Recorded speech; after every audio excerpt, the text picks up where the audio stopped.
Não é possível voltar para trás. O passado está ainda demasiado perto de nós e as coisas que tentamos esquecer voltar-nos-iam à memória e aquela sensação de medo, de furtiva inquietação, em luta constante para calar o pânico desatinado, agora vencido graças a Deus, poderia, de uma maneira imprevista, tornar-se, como no passado, um companheiro de todos os momentos. Ele é muito paciente, nunca se queixa, nem mesmo quando se recorda. O que sucede, penso eu, mais vezes do que gostaria que eu soubesse. Sim, é o que posso adivinhar no seu olhar perplexo que se perde de repente num rosto onde a expressão desaparece de súbito, como que afastada por mão invisível, e em lugar dela aparece a máscara esculpida, grave, fria, sem vida, apesar de bela. Começará a fumar cigarro após cigarro, sem dar-se o trabalho de apagá-los, e as pontas a arder parecerão pétalas acesas. Falará rapidamente, agitado, sobre coisas sem importância, agarrando-se a qualquer assunto, como panaceia para o sofrimento. Dizem que os seres humanos se elevam pelo sofrimento e que, para progredirem neste ou noutro mundo, hão de passar pela prova de fogo. Assim nos sucedeu. E, com que ironia! Conhecemos ambos o medo, a solidão e a grande, a imensa tristeza. Suponho que cedo ou tarde sobrevém um momento de provação na vida de todos nós. Cada um de nós tem o seu demónio, que nos instiga e tormenta, e a quem temos que dar combate. Eu e ele vencemos o nosso, ou pelo menos assim me parece. O demónio já não nos persegue. Atravessamos a nossa crise, embora não ilesos, é claro. Os seus pressentimentos de desastre eram acertados, desde o princípio, e, como espalhafatosa artista numa peça medíocre, posso dizer que pagámos o preço da liberdade. Mas houve excesso de melodrama na minha vida, e daria tudo para conservar a paz e a tranquilidade conquistadas. A felicidade não é uma coisa concreta.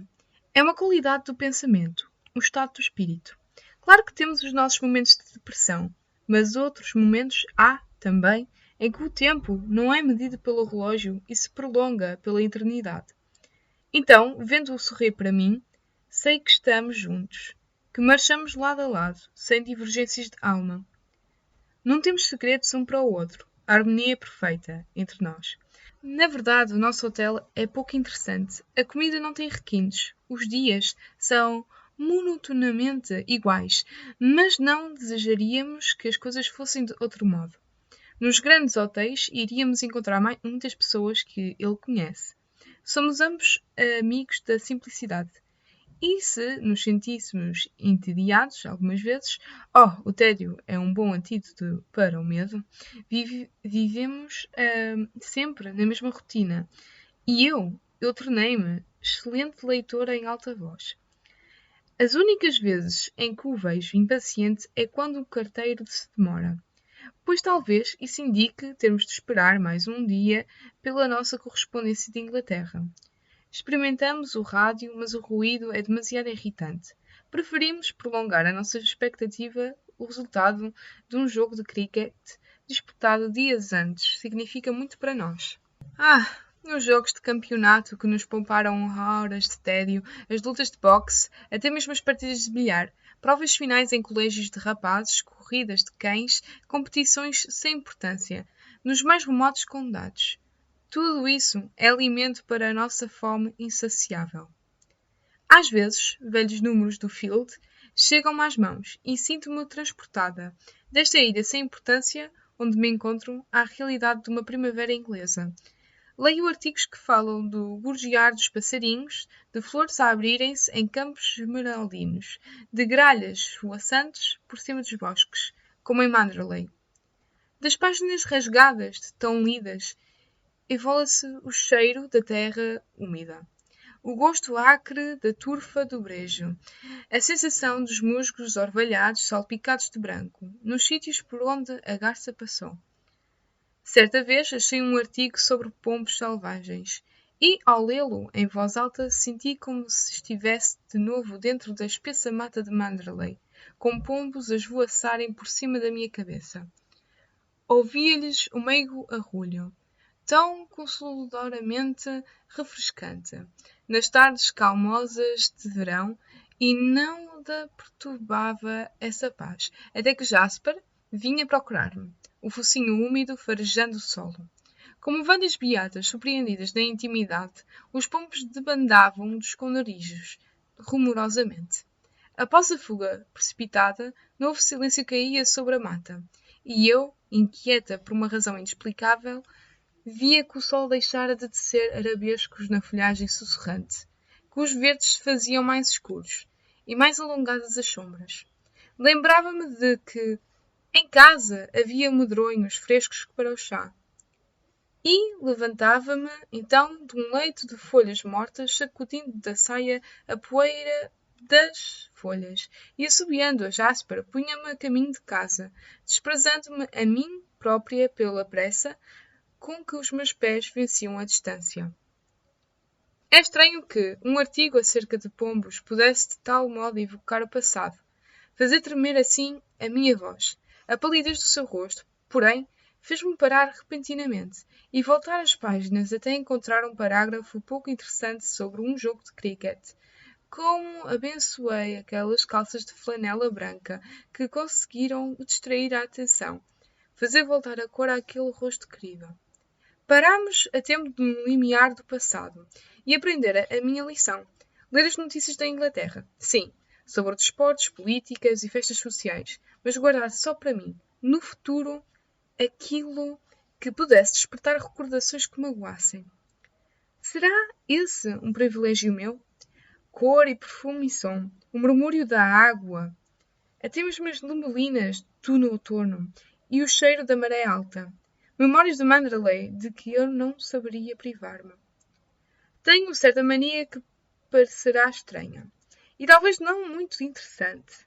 Sou uma inesgotável fonte de informações sobre a vida do interior da Inglaterra. Conheço o nome dos proprietários de cada pedaço de terra e também dos rendeiros.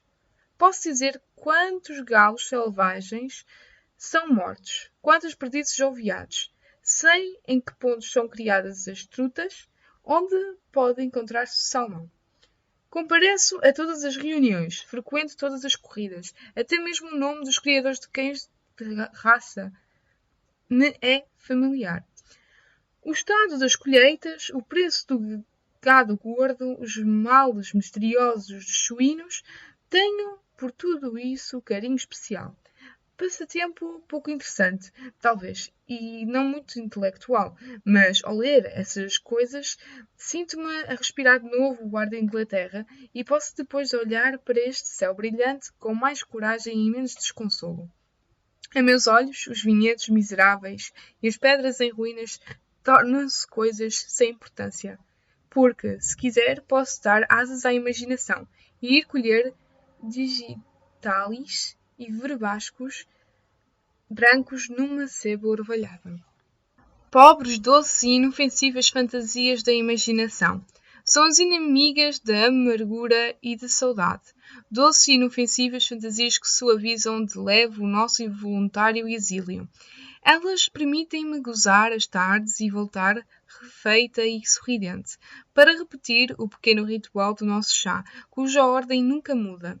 2 fatias de pão com manteiga para cada um e chá da China. Que casal conservador devemos parecer, mantendo assim os mesmos hábitos que tínhamos em Inglaterra. Aqui, nesta pequena varanda, branca e sem personalidade, batida há anos pelo sol, lembro-me do chá às 4 horas em Manderley, naquela mesa em frente do lume do fogão. A porta que se abria invariavelmente à mesma hora, e o cerimonial sempre repetido. O chá, a bandeja de prata, a chaleira, a toalha cor de neve e Jasper a fingir indiferença à chegada dos bolos apetitosos. Verdadeiro festim, e no entanto comíamos tão pouco. Posso ainda ver aqueles sonhos deliciosos, as torradinhas quebradiças, os bolinhos macios, sanduíches de todas as qualidades, de sabores misteriosos e aquele pão especial. O bolo de anjo, que parecia derreter-se na boca, o seu companheiro mais sólido, rico de passas e frutas secas. Petiscos suficientes para sustentar uma família numa semana inteira. Nunca logrei saber o destino que davam aquilo tudo. A esse desperdício preocupava-me às vezes. Jamais me atrevia a tocar num assunto. A Mrs. Danvers. Ela olhar-me-ia com desprezo, sorrindo daquela sua maneira superior e gélida, e certamente me diria: nunca houve queixa alguma. No tempo de Mrs. Winter. Penso às vezes no que fará agora Mrs. Danvers. Ela e Fable. Creio que foi a expressão do rosto de Mrs. Danvers que primeiro despertou em mim aquela sensação de inquietude. Instintivamente pensei: está a comparar-me com Rebecca. E, aguda qual espada, a sombra surgiu entre nós. Bem, agora está tudo acabado. E acabado de vez. Já não vivo atormentada e estamos ambos livres. Afinal, até mesmo o meu fiel Jasper se foi deste mundo. Manderley deixou de existir. Jaz como concha vazia no emaranhado dos bosques espessos, tal como o vi no meu sonho. Multidão tumultuária de ervas daninhas, viveira de pássaros, uma vez ou outra. Talvez algum vagabundo ou caminhante transviado, vá lá ter, buscando abrigar-se da repentina chuva. E se for homem de coragem, talvez lá possa errar impunemente. Mas o viandante tímido, o medroso ladrão de caça, não! Os bosques de Manderley não os atraem, porque poderiam ir dar à pequena cabana da enseada e não se sentiriam bem sob o teto em ruínas, ao ouvirem o insistente e agudo tamborilar da chuva. Talvez ainda lá persista certa atmosfera de constrangimento, e aquela curva do caminho, de onde as ervas expulsaram o empedrado, também não é lugar para criatura humana, sobretudo após o ocaso.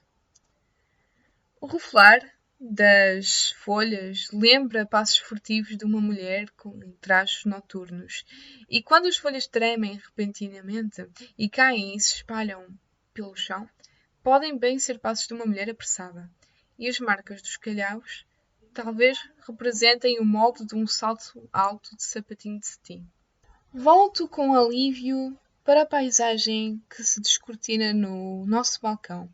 Quando me lembro dessas coisas, aqui, nesta claridade forte, não existem sombras. Os vinhedos pedregosos brilham ao sol. As bugavilias estão cobertas de poeira. Talvez um dia chegue a olhar para tudo isto com afeição. Já hoje sinto, se não amor, pelo menos confiança, e confiança é valor que prezo, apesar de tê-la conhecido um pouco tarde na vida. Creio que foi por ver como ele depende de mim, que afinal me tornei ousada.